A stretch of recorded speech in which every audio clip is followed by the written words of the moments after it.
Hey everybody, Sam Kavaris in the Nimnicht Chevrolet Sports Update.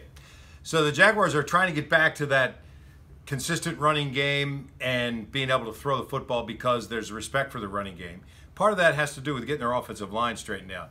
While I still believe that Brandon Linder is a better guard than he is at center, I think it's his more natural position. He's a fine center, but I think it's more his natural position. The Jaguars want to play Cam Robinson, who has played very well for a rookie. Think about it, he's a rookie left tackle. We don't talk about him very much. They want Patrick Omameh, big, sturdy guy at that left guard. They want Linder at center, also giant-sized, 6'5", 330. A.J. Cann at that right guard, fast, good, powerful guy. And then they want Jeremy Parnell at that right tackle. So that's 4 out of 5, except for Cann. Really big people and guys that they feel like that they can get that offense going with. Now, both of them were back at practice on Wednesday, and it gives them a chance to maybe play on Sunday.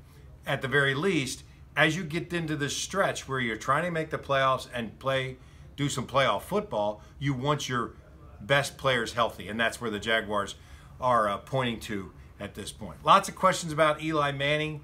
I don't know if the Giants are going to get rid of him at the end of the year. The trade deadline is passed.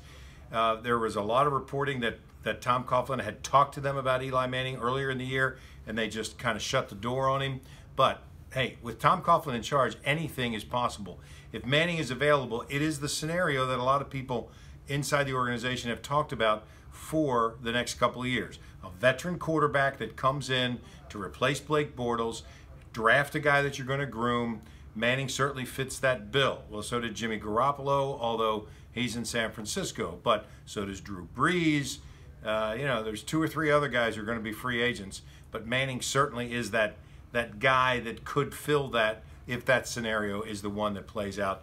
He's certainly not too old. And by the way, the Giants have a lot more problems than Eli Manning. And that's also a stupid thing to bench him. By the way, a guy started every game for 14 years. Florida Gators get Dan Mullen.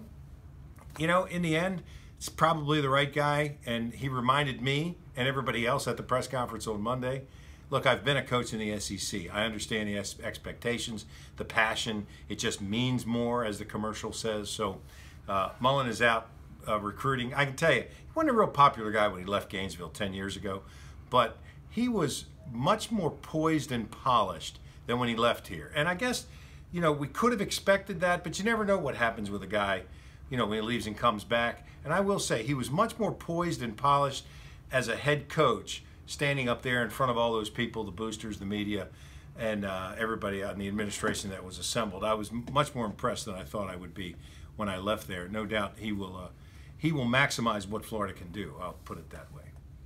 I'm Sam Kavaris, and that's the Nimnicht Chevrolet Sports Update.